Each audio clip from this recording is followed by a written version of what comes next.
Hello, গল্পকথার ডালি by জুলিয়ার চ্যানেলের গল্প পাঠের আসরে আমি জুলিয়া সকলকে জানাই স্বাগত। যারা আমার চ্যানেলকে সাবস্ক্রাইব করেছেন প্রথমেই জানাই তাদের অসংখ্য ধন্যবাদ। বয়োজ্যেষ্ঠদের জানাই আমার সশ্রদ্ধ প্রণাম। আপনাদের সহযোগিতা একান্তভাবে কাম্য, তাই আগেই আপনাদের কাছে আমি কৃতজ্ঞতা জানিয়ে তবে আমি শুরু করছি নতুন পর্ব।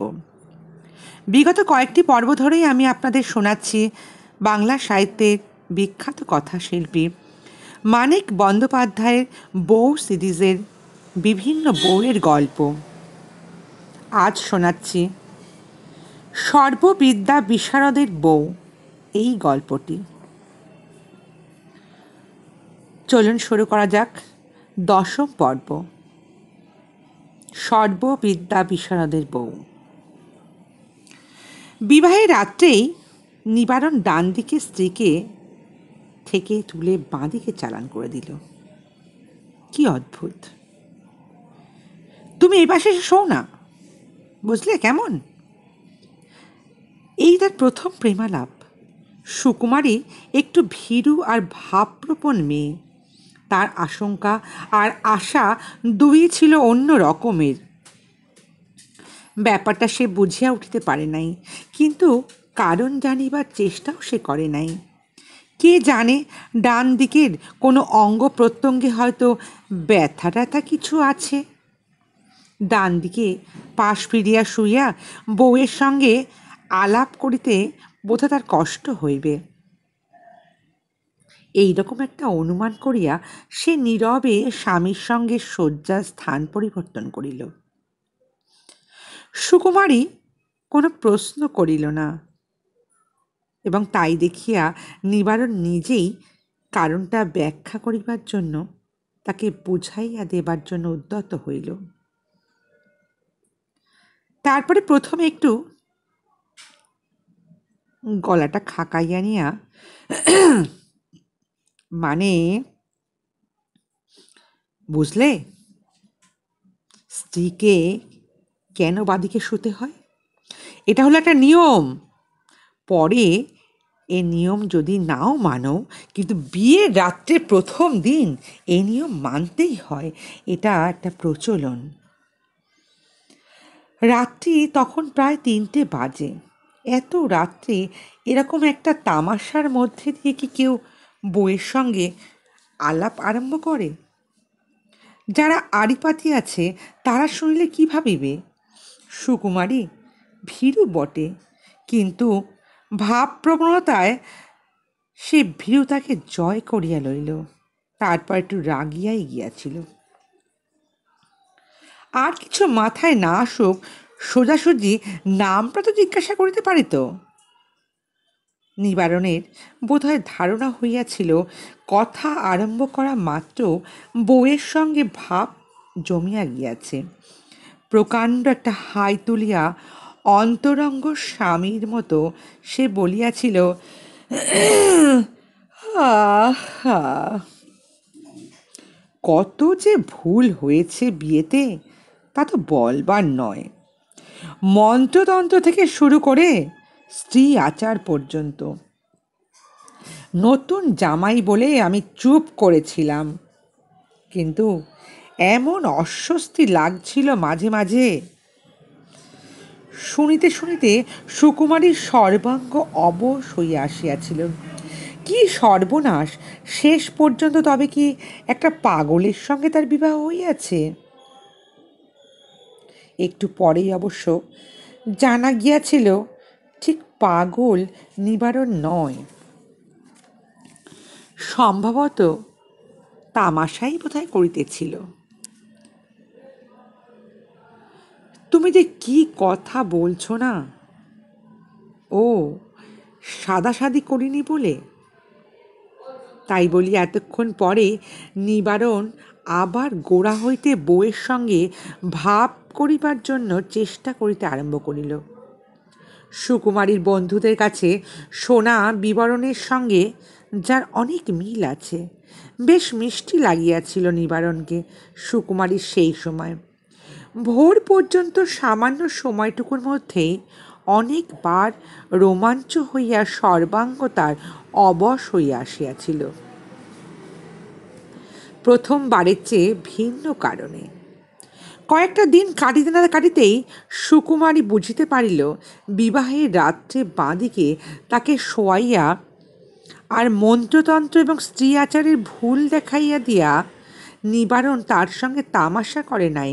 তামাশা যে নিবারণ করে না তা নয়, রসকস মানুষটার মধ্যে আছে যথেষ্টই, কিন্তু নিয়ম পালনের সময় তার ভুল ত্রুটি দেখাইয়া দেওয়ার সময় তামাশা করার পাত্র সে কিন্তু নয়।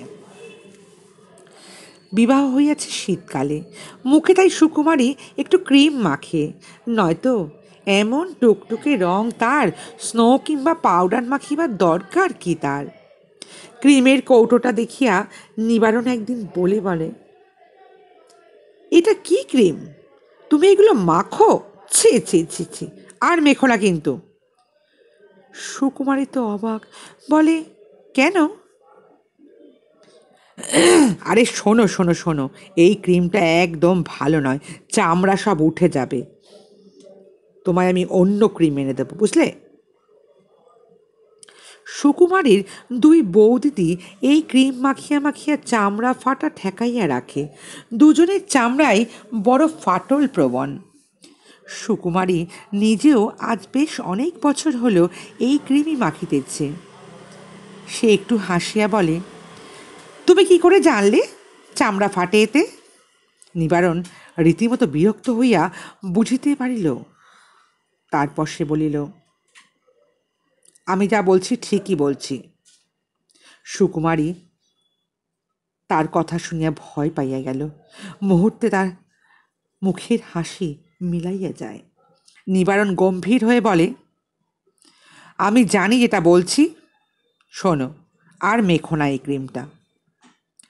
এরকম হুকুম কোনো নতুন বউ মানিতে পারে?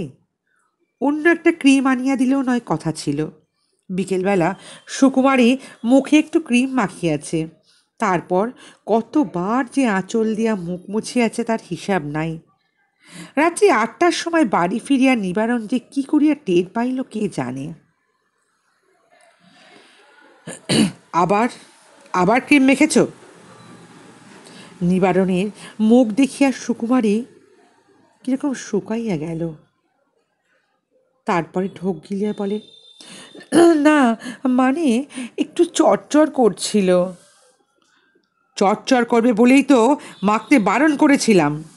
এবার থেকে দেখো, এই ক্রিমটা মাখবে, বুঝলে? পকেট থেকে নিবারণ নতুন ক্রিমটি বাহির করিয়া দেয়। হাতে নিয়া নাড়িয়া চাড়িয়া দেখিয়া সুকুমারী হাসিবে না কাঁদিবে ভাবিয়া পায় না। এই ক্রিমটা মাখবো? এ কি, এ তো মেয়েরা মাখে না। এটা মেয়েরা মাখে নাকি? এ তো বেটা ছেলেদের দাড়ি কামাবার জন্য মাখা হয়। নিবারণ জাঁকিয়া বসিয়া বলে, উফ, তাই তো আনলাম। দাড়ি কামিয়ে লোকে এই ক্রিম মাখে কেন বলো তো? চামড়াতে চরচর না করে। কামানোর পর যে ক্রিম মাখলে চরচর করে না, সেই ক্রিমটা মাখা কি ভালো নয়? এমনি লাগালে সে তো আরও ভালো হবে, চরচর কম করবে। সেদিন হইতে সুকুমারী ক্রিম মাখা বন্ধ করিয়া দিল।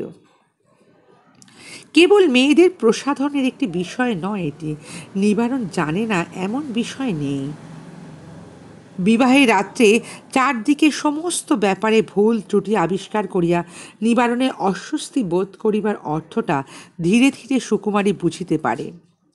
চোখের সামনে মানুষকে ভুল করিতে দেখিয়াও চুপ করিয়া থাকিতে যাওয়া নিবারণের ধাতে নাই।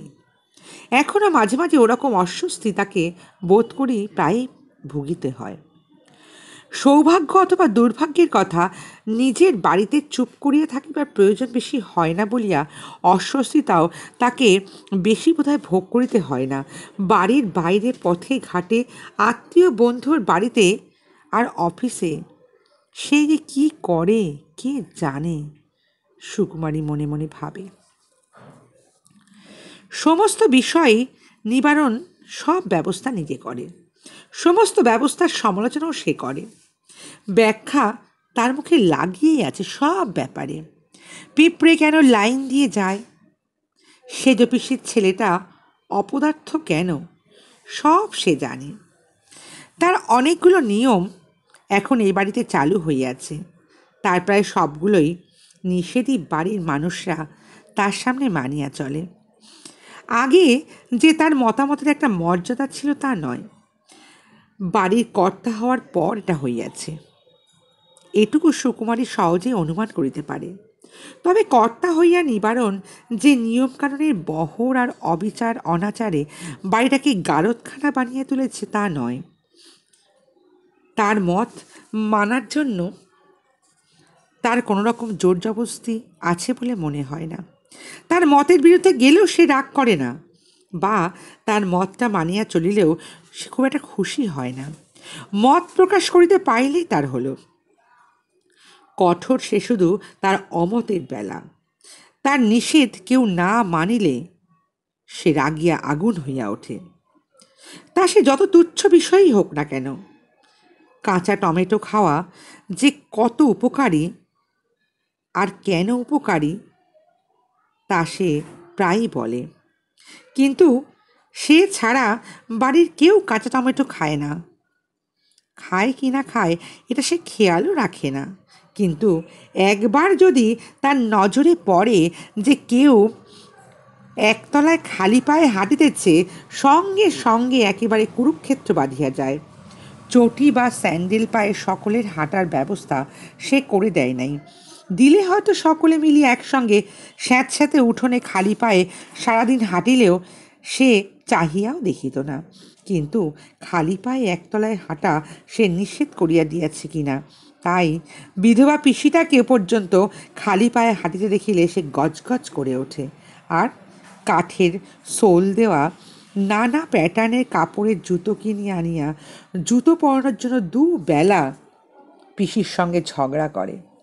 পিসি বলে, নে বাবা থাম তো, জুতো পরিয়ে আমায় এবার চিতেই তুলিস, বুঝলি কি বললাম আমি? নিবারণ বলে, ছেলে কি আর সাধে তোমার বিগড়েছে পিসিমা? তোমার এই স্বভাবের জন্যই বিগড়েছে। পিসি যখন কাঁদিতে আরম্ভ করে, দুটি অন্ন দেয় বলিয়া এমনভাবে লাঞ্ছনা গঞ্চনা অপমান করা নিবারণের উচিত? যতই হোক সে তো তার বাপের বোন। বলিতে বলিতে ভাইয়ের জন্য পিসির শোক উতলাইয়া ওঠে। নিবারণ কিছু বলিলেই পিসির এরকম হয়। বাড়িতে একমাত্র পিসির সঙ্গে নিবারণ আটিয়া উঠিতে পারে না। পিসির ছেলের নাম নিখিল। যেমন রোগা তেমনই লম্বা চেহারা। ছেলেটা সত্যি এক নম্বর শয়তান। এদিকে মা হয়তো তার ডাক ছাড়িয়া কাঁদিতেছে, আর যুদ্ধে হার মানিয়া নিবারণ গজর গজর করিতেছে।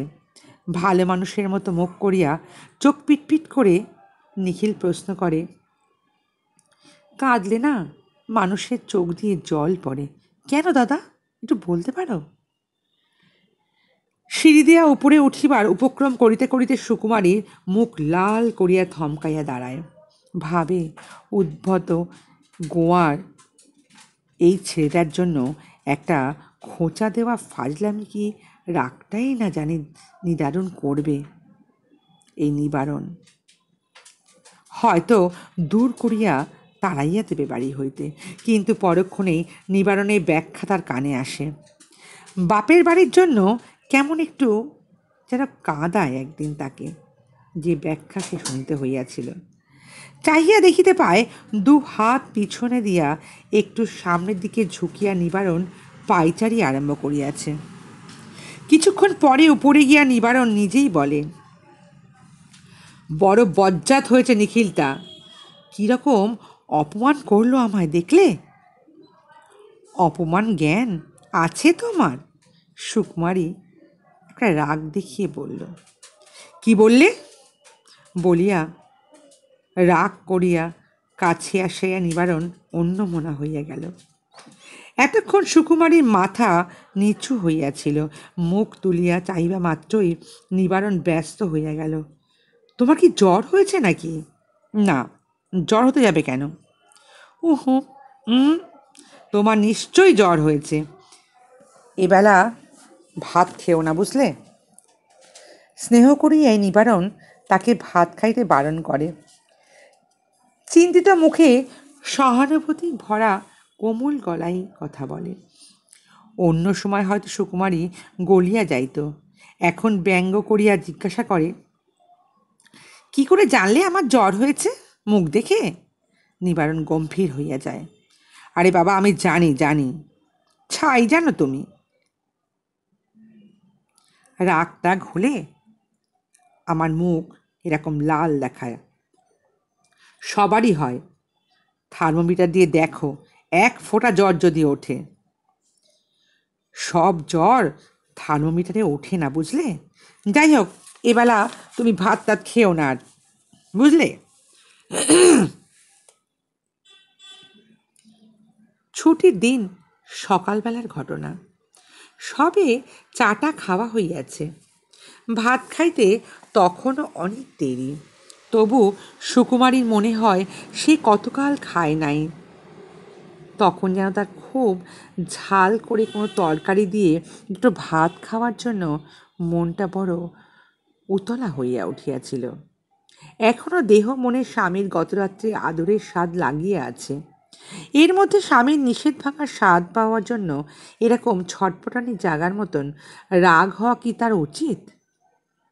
ঠিক রাগ কিনা সুকুমারী বুঝিয়া উঠিতে পারে না। কেমন একটা ঝাঁঝালো বিষাদ দিন আরম্ভ হওয়ার সঙ্গে অন্য দিনেও তো সে অনুভব করিয়াছে। আজ তো কেবলমাত্র নয়। এবেলা তাকে ভাত খাইতে বারণ করিয়া নিবারণ বাজারে গিয়াছে। সমস্ত বাজারটাই সে কিনে আনিবে, কিন্তু একটা বেহিসাবি জিনিস কি থাকিবে তাতে? যা খাইলে মানুষের ভিটামিন বাড়ে না, রক্ত মাংস হাড়ের পুষ্টি হয় না, তাপের উৎপাদন হয় না। খাওয়ার কথা ভাবিলে নিছক জীবের জল আসা মাত্র এমন কোন বাজে জিনিস সে আনবে? সকালবেলা এখন সংসারে কত কাজ, ঘরে বসিয়া থাকা তার উচিত নয়। তবু ভাত খাইতে বারণ করায় সুকুমারী রাগিয়া যায় এবং বসিয়া থাকে ঘরে। বাজার আসার 5 মিনিট পরে আসেন ছোট ননদ পল্টু। বিবাহের 1 বছরের মধ্যে পল্টু সন্তান সম্ভাবনা তার এখন। পল্টুর ধারণা এই জগতে এমন কেলেঙ্কারি আর কোনো মেয়ের অদৃষ্টে জোটে নাই। দাদা যেন কি ইচ্ছে বলিয়া লজ্জায় প্রায় মূর্ছা গিয়া সে বৌদির গায়ের উপর ঢলিয়া পড়ার উপক্রম করে। এক গাদা কত কি যে কিনে এনেছে, বলছে এটা নাকি আমার জন্য এনেছে, আমার খেতে ভালো লাগবে, এই অবস্থায় আমাদের নাকি অরুচি হয়। চোখ বুজিয়া থাকিয়া পল্টু আবার শিহরিয়া ওঠে। সুকুমারী ভাবে, তবু তো আনিয়াছে, তাই বা কম কি? কাজের ছলে বাজারে গিয়া সে যা কিছু পাইয়াছে আনিয়াছে। খবরের কাগজকে কেন্দ্র করিয়া পাড়ার কয়েকজন ভদ্রলোক তার সঙ্গে নিচে বসিয়া রাজনীতি নিয়ে বক্তৃতা করিতেছে। কথা শুনিয়া মনে হয় সব যেন তার কাছে অপগণ্ড শিশু সকলে। ভিতরের দিকে জানলায় পর্দাটা ফাঁক করিয়া সুকুমারী একবার উঁকি মারে। মুচকি হাসি খুঁজিয়া বাহির করিবার জন্য সকলের মুখের দিকে তাকায়। সকলেই তখন চা পান করিতেছে। আজ ছুটির দিন, তাস আর দাবার আড্ডা বসিবেই বসিবে। নিবারণ হয়তো তাস হাতে করিয়া দাবার চাল চালিতা কিভাবে হইবে তা বলিতে থাকিবে। ঝগড়া শুনিয়া মাঝে মাঝে ভয় হইবে, এই বুঝি মারামারি হয় হয়। কেন যে সবাই মিলে তার সঙ্গে এরকম করে? কি ঠাকুর, কি হলো? এবার তো মাংস চড়াবো। বাইরের ঘরে ভেজানো দরজার কাছে ঠাকুর ইতস্তত করে। নাই বা ডাকলে আজকে ওনাকে, নিজেই দাও না, চড়িয়ে দাও না। আজকে চলো, আমি না হয় তোমাকে দেখিয়ে দিচ্ছি। সে সাহস ঠাকুরের নেই। মাংস চড়াবার সময় নিবারণ তাকে ডাকিবার হুকুম দিয়ে রাখিয়াছে, না ডাকিলে কি রক্ষা রাখিবে? শুনিয়া সুকুমারীর মনে হয়, তবে তো বারণ না মানিয়া এবেলা মাংস দিয়া সে দুটি ভাত খাইলেও নিবারণ রক্ষা রাখিবে না। এতক্ষণ পরে গভীর অভিমানে সুকুমারের চোখে হঠাৎ জল আসিয়া পড়ে। নতুন কিছুই আজ বাড়িতে ঘটে নাই, তবু যেন সে সুকুমারীর কেমন একটা খাপ ছাড়া অর্থহীন মনে হয়। বাড়ির সকলের কাজকর্ম, চলাফেরা, গল্প গুজব, সব কিছু নিবারণ সবসময় সকলের প্রতি খুব দৃষ্টি রাখে, সজাগ। নিবারণের ভাগ্নি অর্গ্যান বাজাইয়া গান ধরিয়াছে। নিবারণ নিজেও তাকে গান শেখায়। রাত হইয়া গেলে মাঝে মাঝে সে নিজেও গান গায়, কিন্তু মাঝে মাঝে এত বেসুরও গায় যেন কানে লাগে। বেলা প্রায় ৩টের সময় সুকুমারীর দাদা পরমেশ আসিল। এই দাদাটির জন্য সুকুমারীর মনে কত যে গর্ব আছে বলিবার নয়। পরমেশ খ্যাতনামা অধ্যাপক, এই বয়সেই কলেজের ছেলেদের জন্য দুখানা বই পর্যন্ত লিখিয়া ফেলিয়াছে। তার ডিগ্রিগুলো উচ্চারণ করিবার সময় আহ্লাদে সুকুমারীর জিভটা জড়াইয়া আসে। খানিকটা দুধ বার্লি গিলিয়া সুকুমারী বিছানায় পড়িয়াছিল। ততক্ষণে তার নিজের মনেই সন্দেহ জন্মাইয়া গিয়াছে, থার্মোমিটারে ধরা পড়ে না এমন জ্বর হয়তো সত্যি সত্যি তার হইয়াছে। ঘরের পাশে একতলায় মস্ত খোলা ছাদ, তারই এক প্রান্তে একদিকের ঘরগুলোর সঙ্গে কোনাকুনিভাবে আরেকটি ঘর তোলা আরম্ভ হইয়াছে। নিবারণ গিয়া মিস্ত্রিদের সঙ্গে কাজ দেখাইয়া দিতেছিল এবং ঘর হইতে শুইয়া শুইয়া সুকুমারী সেগুলো দেখিতেছিল। পরমেশ সাড়া দিয়া ঘরে ঢুকিতেই সে খুশি হইয়া উঠিয়া বসিয়া বলিল, এসো দাদা এসো, শুনলাম নাকি তোর জ্বর হয়েছে। পরমেশ বসিয়া বলিল, নিবারণ কই? সুকুমারী আঙুল বাড়াইয়া দেখাইয়া দিল। একজন মিস্ত্রি তখন কাজ বন্ধ করিয়া নিবারণের সামনে মুখোমুখি দাঁড়াইয়া আছে। বোধ হয় সর্দার মিস্ত্রি সে। ঘরের মধ্যে ভাই বোন মুখ চাহাচাহি করে, আর ওদিকে সর্দার মিস্ত্রি বলে, আপনি যদি সব জানবেন বাবু, তবে আর আমাদের কাজ করতে কেন ডেকেছেন কন দেখি? সুকুমারী চাপা গলায় বলে, শিগগির ডাকো দাদা, শিগগির ডাকো, এখনই হয়তো মেরে বসবে মিস্ত্রিটাকে। নিবারণ কি করিত বলা যায় না। পরমেশের ডাক শুনিয়া মুখ ফিরাইয়া চাহিল, তারপর মিস্ত্রিকে বলিল, তোমাদের আর কাজ করতে হবে না, নিচে যাও, তোমাদের পাওনা আমি দিয়ে দিচ্ছি, বলিয়া গটগট করিয়া ঘরে চলিয়া আসিল। তারপর সাধারণ কুশল প্রশ্নের অবসরও তাদের হয় না। সারা ভগ্নিপতির মধ্যে তর্ক শুরু হইয়া যায়। পরমেশ বলে, ওরা সব ছোট লোক, ওদের সঙ্গে কি ঝগড়া মারামারি করা মানায় তোমার? নিবারণ আশ্চর্য হইয়া বলে, ছোট লোক? ছোট লোক কেন হবে ওরা? ওই তো দোষ আপনাদের, যারা খেটে খায় তাদের আপনারা ছোট লোক বলে মনে করেন। অকারণে খোঁচা খাইয়া পরমেশ একটু চটিয়া গেল। ও, তোমার বুঝি ওসব মতবাদ আছে না? কিন্তু তুমিও তো বাবু সামান্য একটা কথা সইতে না পেরে বেচারাদের তাড়িয়ে দিলে, অপমান করলে। নিবারণ একটু অবহেলার হাসি হাসিয়া বলল, হ্যাঁ তাড়িয়ে দিলাম, কিন্তু সেটা ছোট লোক বলে নয়, বুঝলেন? ওইখানে তো মুশকিল আপনাদের নিয়ে। বই পড়ে পড়ে সহজ বিচার বুদ্ধিও আপনাদের লোপ পেয়ে গেছে। ঘর তুলবো আমি, আমি যেরকম বলবো সেই রকমই ওরা যদি না করতে চায় তাহলে কি করে চলবে? তাই ওদের আমি বিদায় করে দিলাম। ওরা ছোট লোক বলে নয়, বুঝলেন? আজ প্রথম নয়, আগেও কয়েকবার দুজনে তুমুল তর্ক হইয়া গিয়াছে। শেষ পর্যন্ত যা গড়াইয়াছে সেটা রাগারাগিতে। তর্কটা অবশ্য আরম্ভ করে নিবারণী। বিজ্ঞানের কোনো একটা বিষয় নিয়ে, খুঁটিনাটি জিনিস নিয়ে এমন তর্ক জুড়িয়া দেয় তা বলিবার নয়।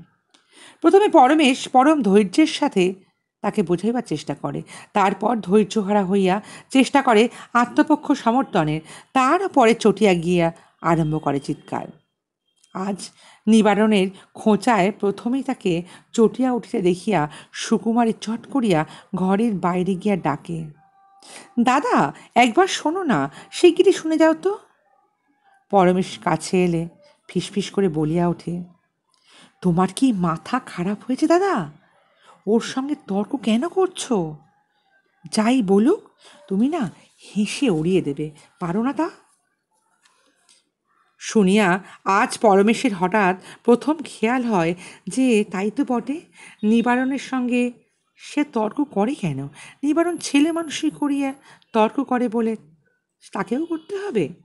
তারপর দুজনে ঘরে ফিরিয়া যায়। এ কথায় সে কথায় কিছুক্ষণ কাটিয়া যায়। কোথা হইতে এক টুকরো মেঘ আসিয়া বাইরের রোদটুকুকে মুছিয়া দেয়। ভাষা আলগা মেঘ, একটু পরেই সরিয়া যাইবে। তখন নিবারণ হঠাৎ বলে, আচ্ছা, আপনারা যে বলেন লাইটের চেয়ে বেশি স্পিড আর কিছুর নাকি হতে পারে না, তার কোনো প্রমাণ আছে? পরমেশ তাকায় একবার সুকুমারীর মুখের দিকে। ঠোঁটের কোণে মৃদু একটু হাসি দেখা যায়। উদাসভাবে বলে, কে জানে, আমি জানি না। জবাব শুনিয়া একটু থতমত খাইয়া নিবারণ খানিকক্ষণ চুপ করিয়া থাকে। তারপর বলে, আমি বলছিলাম মানুষের স্পিড তো আরও বেশি হতে পারে। জাগিয়েও কথা থাক। আচ্ছা, গ্রহণের সময় দেখা গেছে তারার আলো সূর্যের পাশ দিয়ে আসবার সময় সূর্যের আকর্ষণে নাকি বেঁকে যায়। সেটা কি ঠিক? তাও আমি জানি না গো, ঠিক বলতে পারবো না। সন্ধ্যার সময় পরমেশের সঙ্গে নিবারণ বাহিরে বেরিয়ে যায়। পরমেশ যায় বাড়ি ফিরিয়া, নিবারণ যায় বেড়াইতে। বেড়াইতে গেলে নিবারণ ফিরিয়া আসে প্রায় 1 ঘণ্টার মধ্যে। আজ 9টার সময়ও তাকে ফিরিয়া আসিতে না দেখিয়া মনের ক্ষোভে সুকুমারীর মুখে জ্বালা ভরা হাসি দেখা যায়। ক্ষুধায় পেটটা বড় বেশি জ্বলিতেছিল, তাই বলিয়াই বোধহয় ক্ষোভটাও একটু বেশি হইল। বাড়ির সকলে অনেকবার খবর নিয়ে গিয়াছে, দুধ আনাইয়া তাকে সাধিয়াছে খাওয়ার জন্য। সুকুমারী খায় নাই। পল্টু বসিয়া অনেক গল্প করিয়াছে 9টা পর্যন্ত। একা হওয়া মাত্রই ক্ষোভটা যেন এক লাফে মাথায় চড়িয়া গেছে তার। আর কি সুকুমারী জানিতে বাকি আছে? এতকাল তাকে ভালোবাসার মধ্যে কত বৈচিত্র্য নিবারণ কি করিয়া আনিয়াছে, আর সব সে যেমন জানে বলিয়া মনে করে, ভালোবাসিবার নিয়মকানুনও জানে বলিয়া মানিয়াও চলে সে। পল্টুর মতো অবস্থায় মেয়েদের অরুচি হলে কি খাইতে দিতে হয় বিশেষ খাবার, তাও সে জানে। এর মধ্যে দয়া মায়া স্নেহ মমতার প্রশ্ন কিছু নাই। স্ত্রীর সঙ্গে কি করিয়া ভাব করিতা স্ত্রীর কাছে আদর যত্ন পাইতে হয়, তাও সে জানে। তাই প্রতিদিন রাত্রে ঘরে আসিবার পর এতকাল তার যা জুটিয়াছে, এখনও কি তাই জুটিবে? না না, নিজের মনে জানাজানি প্রক্রিয়াকে সেও নিবারণের চেয়ে অনেক বেশি খাপছাড়াভাবে উদ্ভ্রান্ত করে দিতেছে। এটা অবশ্য তার খেয়াল হয় না। বেশ জোরের সঙ্গে অনেক কিছু জানিয়া সে চুপ করিয়া থাকে, একেবারে নিঃসন্দেহ হইয়া মানে। রাত্রে নিবারণকে একেবারে নতুন মানুষ মনে হইত কেন তাকে? তার কারণটা কি? বাপের বাড়িতে যে রাত্রিগুলি নিঃসঙ্গ কাটাইয়াছে, সেগুলি ছাড়া প্রত্যেকটি রাত্রি আজ দুপুরের মতন তার কাছে রোমাঞ্চ শিহরণে ভরা ছিল। এখন সব ভোতা হইয়া গিয়াছে, সব ফাঁকি নিবারণের, শুধু নিয়ম পালন। আজ একটু রাগ হইয়াছে, তাই নিয়মমাফিক স্ত্রীকে স্নেহ করিবার ইচ্ছাটা উবিয়া গিয়াছে। পরমেশের ওপর রাগটা চলিয়া গেল 2-4 মিনিটের মধ্যেই, কিন্তু অসুস্থা উপবাসী বউকে আর ক্ষমা করিতে পারিল না। কি করিয়া করিবে? এখানে দরদ আন্তরিক নয়, এখানে সুবিচারের প্রেরণা আসিবে কোথা থেকে? বিবাহের আগে এরকম বিশ্লেষণের ক্ষমতা সুকুমারীর ছিল না।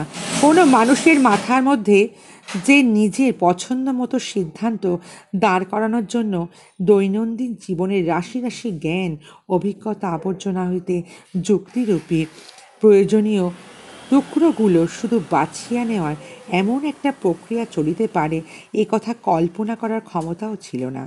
এখন সে যেন খানিক খানিক বুঝিতে পারে এ ধরনের চিন্তাকে প্রশ্রয় দেওয়া তার পক্ষে ঠিক উচিত নয়। এসব ছেলে মানুষই কল্পনা মাত্র। এরকম জ্বালা ভরা দুঃখ ভোগ করার কোনো কারণ ঘটে নাই, তবু অন্ধকার ঘটে ছটপট করে। তার যেন শরীর কিরম করতে লাগে। যে স্বামী উঠিতে বসিতে চলিতে ফিরিতে বলে এটা করা উচিত নয়, ওটা করা উচিত নয়, যে ক্রিম মাখিয়ে সেটা মাখা উচিত নয়, মাখতে দেয় না, অকারণে উপোস করাইয়া রাখে, আর এরকম বিনা দোষে রাগ করিয়া বাড়ি ফিরতে দেরি করে, তার সঙ্গে সে জীবন কাটাইবে কি করিয়া? 10টার পর অন্ধকার ঘরে ঢুকিয়া নিবারণ আলো জ্বালে। সুকুমারী চোখ বুজিয়া ঘুমের ভান করিয়া পড়িয়া থাকে। মাঝে মাঝে একটু চোখ ফাঁক করিয়া চুপি চুপি দেখিবার চেষ্টা করে। তারপর আবার সে বাহির হইয়া যায় ঘর হইতে। নিবারণ রাতে যখন ঘরে ফিরিয়া আসে, খানিকক্ষণ তার কোনো সাড়া শব্দ পাওয়া যায় না। তারপর প্রায় কানের কাছে অতি মৃদুস্বরে তার প্রশ্ন শুনিতে পাও, কাঁদছ কেন? সুকুমারীর সর্বাঙ্গ শিহরিয়া ওঠে এক মুহূর্তে, আর এতক্ষণের সমস্ত জানা যেন তার বাতিল হইয়া যায়। চোখে একটু জল দেখিবা মাত্রই রাগ কমিয়া গিয়াছে। দাদাকে পরামর্শ দিয়া অপমান করানোর মতো অমার্জনীয় অপরাধের জন্য সে রাগ করিয়াছিল নিজের ওপরই। এমন গভীর মায়া তার জন্য তার স্বামীর, আর সে এতক্ষণ সন্দেহ করিয়া মরিতেছিল। কিছুই তার আন্তরিক নয়। চোখের পলকে উঠিয়া সুকুমারী নিবারণের পাটা চাপিয়া ধরে। আমায় মাপ করো, আমি বড্ড অন্যায় করেছি। নিবারণ অবশ্য তখন তাকে বুকে তুলিয়া নেয়। তোমার জ্বর তো বেড়েছে দেখছি। জ্বর বেড়েছে? গা গরম হয়েছে আমার। বেশ গরম হয়েছে, দাঁড়াও একবার থার্মোমিটারটা নিয়ে আসি। থার্মোমিটারে দেখা যায় সত্যি সুকুমারীর জ্বর হইয়াছে, প্রায় 100-র কাছাকাছি জ্বর। থার্মোমিটারটি রাখিয়া নিবারণ সুকুমারীর গায়ে আদর করিয়া হাত বুলাইয়া দেয়। সুকুমারী আরামে চোখ বোঝে। নিবারণ বলে, আমার সত্যি রাগ হয়েছিল আজকে, জানো? রাগ করে থাকতে পারলাম না। কেন জানো? সুকুমারী নীরবে মাথাটা একটু কাত করে, মনে মনে বলে, জানি, আমায় বোধহয় ভালোবাসো তাই। আবার প্রায় কানের সঙ্গে মুখ লাগাইয়া অতি মৃদুস্বরে নিবারণ বলে, আজ জানতে পারলাম কি না তোমার খোকা হবে। জানা মাত্র সব রাগ আমার না গলে জল হয়ে গেল। ধীরে ধীরে চোখ মিলিয়া সুকুমারী বিস্ফারিত চোখে স্বামীর মুখের দিকে চাহিয়া থাকে। জানা মাত্র সব রাগ জল হয়ে গেল। এই তবে নিবারণে ক্ষমা করিবার কারণ। যে খোকার মা হইবে তার গুরুতর অপরাধও ক্ষমা করিতে হয়। গায়ের চামড়া বড় চরচর করিতে থাকে সুকুমারীর। যেখানে সেখানে নিবারণের হাত বুলোনোর এতক্ষণ আরামের সীমা ছিল না। পেটটা জ্বালা করতে থাকে, মুখটা তিতো লাগে, মাথাটা ঘুরিতে থাকে। হঠাৎ সে করে কি, নিবারণকে দুহাতে ঠেলিয়া দিয়া ছুটিয়া খোলা ছাদে চলিয়া যায়। ক্ষীণ চাঁদের আলোয় মিস্ত্রিরা ঘরের যে গাঁথনি আরম্ভ করিয়াছিল অস্পষ্ট হইলেও তা দেখা যাইতেছিল। তবু সেই হাতখানেক উঁচু গাঁথনিতে হোঁচট খাইয়া সুকুমারী দরাম করিয়া পড়িয়া যায়। কেমন লাগলো বন্ধুরা? যদি ভালো লাগে তাহলে প্রতিবারের মতো লাইক, শেয়ার, কমেন্ট করবেন। আর যারা এখনও আমার গল্পকথা ডালি পরিবারের সদস্য হননি কিন্তু গল্প শুনছেন, তাদের কাছে আমার অনুরোধ, একটা সাবস্ক্রাইবের মাধ্যমে গল্পকথার ডালি পরিবারের সদস্য হবেন। সকলে ভালো থাকবেন, সুস্থ থাকবেন। আগামীতে খুব তাড়াতাড়ি নিয়ে আসবো আমি নতুন পর্ব। আজ তাহলে এখানেই, টাটা।